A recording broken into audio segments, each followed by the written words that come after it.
we're now going to start the second session, which is called The Invisible Hand at Work. The reason we chose this name, obviously, the term invisible hand, all of us know, relates to the whole concept of the free market and therefore to businesses. And with that, we always tend to think that anything which makes business sense will not make sense from a social perspective. But here we'll try to look at a few examples where that is not the case. We have a speaker from Sarvajal who will tell us about their whole concept of water ATMs and how they're bringing drinking water to the masses. We have a speaker from Jain Irrigation who will talk about water usage in agriculture and how their innovations have been dealing with that. And then we have a speaker from Shramik Sanitation Systems who will tell us about their own concept of portable toilets. So we'll start with Mr. Anuj Sharma. He's the COO of Piramal Water Private Limited. And they have started under the brand name Sarvajal. They have started this concept of water ATMs, which he'll tell you more about. Anuj is an MBA from IRMA, a recipient of the Amul Tata Scholarship and a GSBI 2012 entrepreneur. And he has been developing and scaling up low-cost, fast-paced and replicable social initiatives for the last 10 years. He previously led Pratham's Rajasthan chapter, and now over the last 4 years, he has led the evolution of the Sarvajal model, about which we'll tell you more about. So, welcome.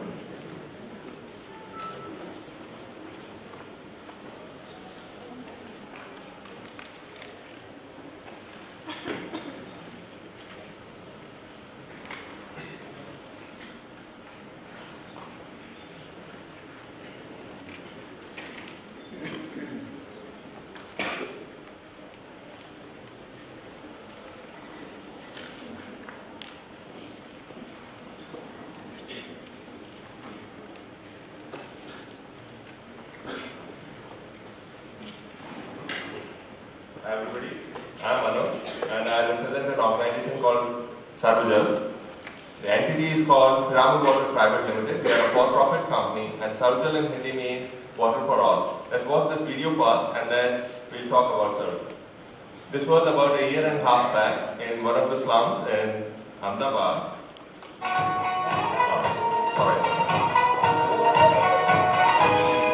I'm trying to narrate this story and he goes about using the first ATM, water ATM.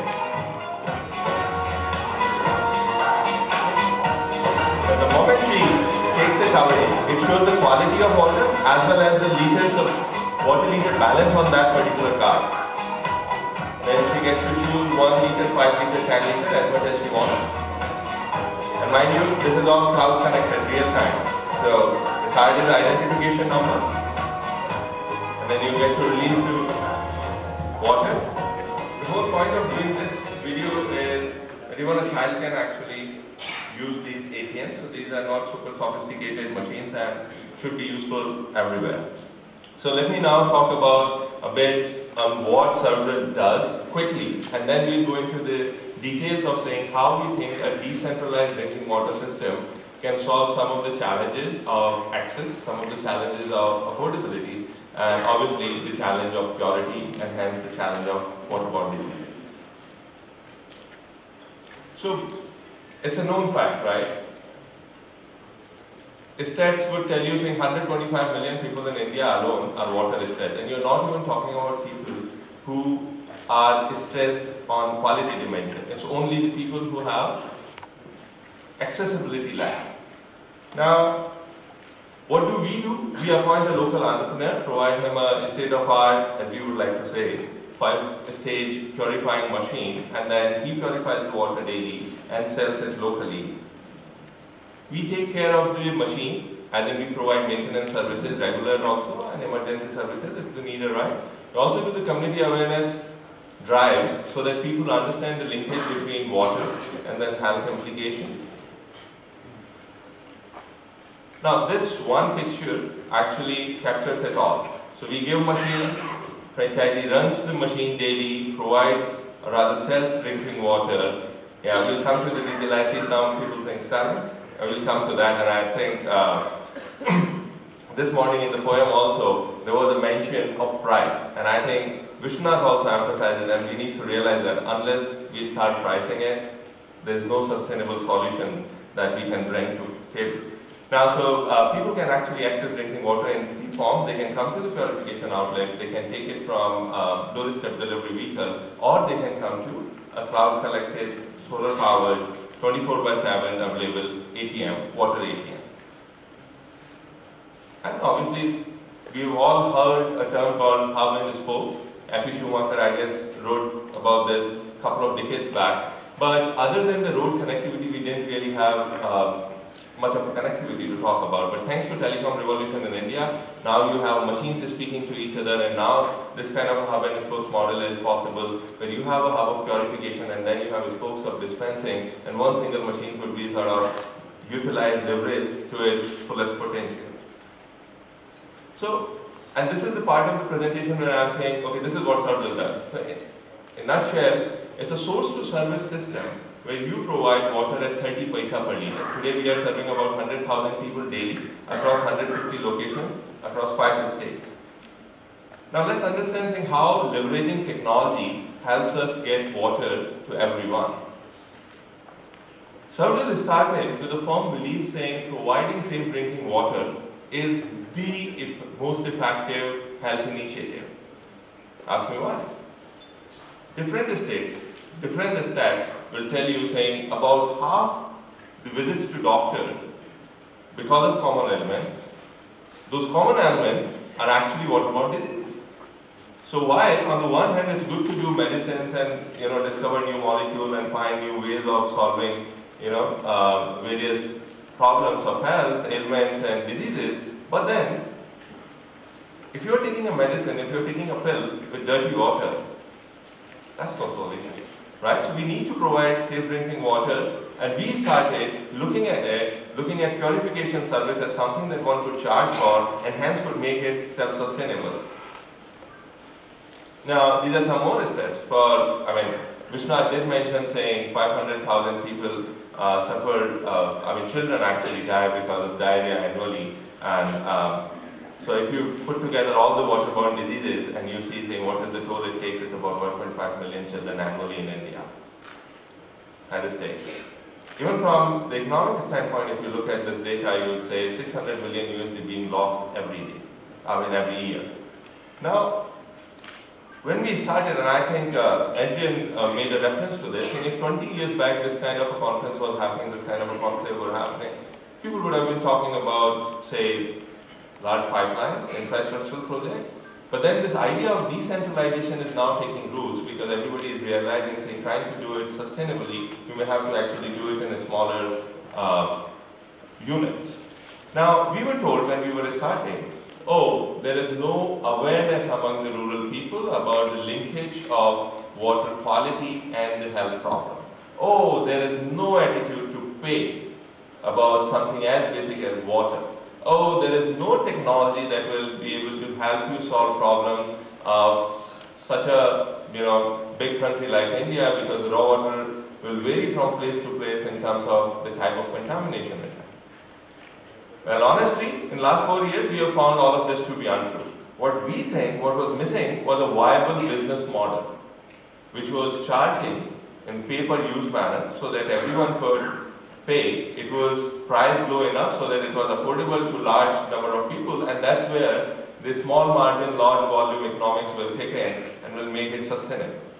What was also missing was saying, how do you enable distributed operations, right? Because we were always selling candies to soaps, everything across the globe. It was being sold in smaller units also, smaller units of habitation everywhere. But again, the connectivity was only the road connectivity or the train connectivity, which was very expensive. When you are trying to provide maintenance service to a decentralized system, a distributed operation system, that becomes very, very expensive. So what was missing was also the technology of being able to monitor this decentralized operation and be able to serve through maintenance services, through community services, and say, get it going right at the beginning. Because once you are trying to do something like this and it loses early tempo and it's not making sense for a large number of people in the early days, then there is no hope of this actually going up. And I'll talk a little more about this, the first, the push that one needs to give to it.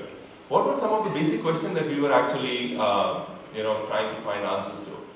various state governments, and especially progressive ones, have done a couple of, I would say, couple of waves of giving away, with some community contribution coming, but they've done a couple of ways of giving away purification machines to villages. And I would not like to name, but there are a couple of, I would say, secretary level officers, when I meet up and I ask saying, okay, in your state you funded 600 machines. They're in 600 different villages. Do you know they ran or they didn't yesterday? So nobody knows that. The idea is that you're putting lots of money into something, but you don't really know whether that's actually helping, right? So just creating or just funding a purification asset doesn't really solve the problem of providing safe drinking water. There are other questions saying, can you actually do it sustainably? Okay, once fine.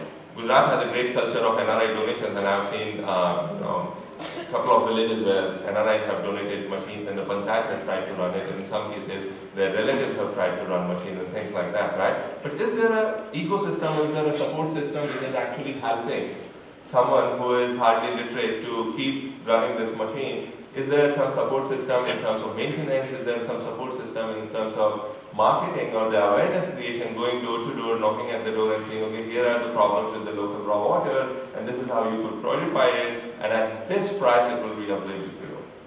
No, so those things were missing. And by the way, all of us, even when we are buying packaged water bottle, right, do we really know the quality? We trust the quality because there is a regulatory system, right? But we don't then and there know the quality of water that we are going to consume, right? So these are all the questions, the big questions that were all open when we started, and we were looking at trying to solve it for a large number of rural areas. So the first step for us was to develop a remote sensing equipped purification machine. So today, right now, from this laptop, if this has connectivity, I can just log in and find out 154 locations that our machines are running, which machine is running how well, what is the machine health status, what is the quality of water being produced, and what is the volume of water or the quantum of water that has been produced, right? If the machine has stopped in last 24 hours 4 times, we should be able to know why, right? Because once you know those vital aspects of machine, your maintenance service becomes proactive, and it becomes easier to serve this kind of distributed operation management. So the first step that we could solve was making knowing possible for us at the purification level.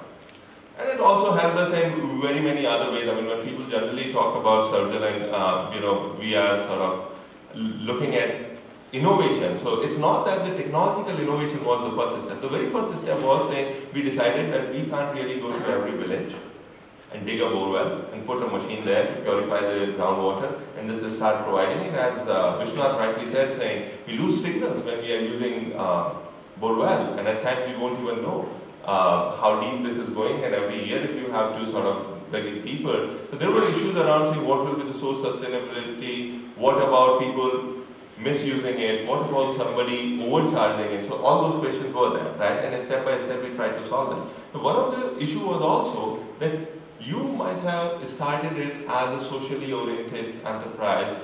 We call ourselves social enterprise. It's a for-profit business, and when people ask about social identity, the very first thing we say is it's about 30 paisa per liter. So make it affordable, and the second thing is make it happen where the community is underserved. Don't go where all the other players are anyway trying to serve something, maybe for free, maybe for a user fee, maybe for half the subsidy, whatever it is, right? So that social identity part remains intact. But the point saying you may have picked up somebody as a franchisee, that person may not like to lose money. When you look at it as a business, you really start thinking, how do I make it sustainable at a unit economics level? So one of the examples I would say is if my franchisee is losing or doesn't have the break-even volume in the first few months, he's losing money, and he cannot afford to lose money for more than 3 to 4 months. So what can we do? So then we'll say, okay, let's carry out a great launch activity. Within the first 2 or 3 days, you get them to break-even volume and make sure. So what do? You're not really reinventing something. All you're saying is, okay, you have appointed a franchisee, make sure, say, from the day one, he has enough volume, right? So those kind of enabling steps you have to carry out. One of the things that was missing in this whole thing was, how do we collect revenue share? Because it's a revenue share relationship with our franchisee, right? And I'm just giving it as an example, saying how it is important to understand that you have good intentions and you may start a unit, but when you try to scale it up, you need these monitoring mechanisms and you need control mechanism. So because of remote sensing, we could make our machine prepaid, where a franchisee was buying 100,000 liter volume, let's say, for the month that he thinks he will be able to sell in the village. And then his meter will be running down. So he is already paying in advance the revenue share that should come to Sarvajal, right? And then Sarvajal is saving the trip of going there and collecting. He's saving the headache of his machine suddenly stopping because there was not enough recharge. So you can make all of this possible thanks to the telecom revolution. And this brought down the cost of maintenance, servicing, and let's take an example of automation. People who are aware, I know there are a serious problem with something called reverse osmosis, but let's look at something which is integral part of reverse osmosis. Any reverse osmosis membrane technology would generally require some sort of an anti-scalant chemical being dosed in it, as in like being given in a smaller quantum from time to time. When machine belongs to you and a franchisee is running it, there are all the possibilities of him not doing it despite all the training that you have done.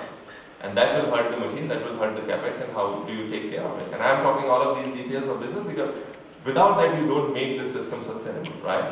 And so ultimately, as part of our remote sensing equipment being placed on purification machine, what we could also do was saying that if machine has run for X number of hours, you force the machine to go into the backwashing or rinsing mode. Without that, it doesn't filter any further. So you have to put those kind of automated controls also. Now the last part of this story, which is basically to solve the problem, saying what if somebody was mixing the water? What if somebody was overcharging? So you say, okay, let's have something, some kind of a machinery we need to invent which is not dependent on electricity, which is capable of controlling price and quality, which can also track the user, so that what you're trying to do at a lower price is not being abused in any manner, be it aftermarket or any other thing, right? And that's where we came up on the concept of water ATM, and we call it ATM, we could have called it ATW, but that doesn't ring any bell, so it's called water ATM. And as I said, it's solar powered, so you are not really dependent, so 24/7, the water availability is there. Now let's look at the green and non-green part of the story also. So we had to think hard when we were invited here, saying, okay, yes, you are running a for-profit company which is trying to make water available at affordable prices of 30 paisa per liter, but what are the choices that make it clearly stand out as a green initiative? So I won't go into the other comparative details because Chitranshu has already come once here and gone back, but let's look at the green choices. So when you do something like decentralized drinking, and that too with a water ATM like concept where you can bring your own utensil and take it away. So you're basically designing a system around no disposable containers. You're not throwing away plastic all the time, right? I was really happy to read on the glass water bottle that we have in the first row, which is also talking about not using the plastic bottle for water, because once you have used it, once you've thrown it, you're actually littering the place. The second thing is, we are still not at a stage where the purification machines are completely solar powered, because then the economies don't make sense, but at least the dispensing is solar powered, and that makes it available for 24/7, which actually is a greener choice in terms of technology. But you also know, you minimize your transportation going from one location to another when you are able to remote sense a lot of things, and it's water table friendly. Think of it between the two extremes of saying a domestic purifier and a centralized plant which is creating packaged drinking water. So when you think of a centralized plant, which definitely, because of the scale of economies, would like to do bigger processing capability generation from the day one. So they'll take out, let's say, 500,000 liters from one place every day and then try and sell that water from Kashmir to Kanyakumari. Let's just understand, A, you are hurting water table of one particular place when you are planting something like that. B, your cost fuel per liter of water being sold, because it's being purified at one place and being sold to like 1,000 other places, is always going to be higher. So decentralized as a choice is anyway more green in terms of energy. And also,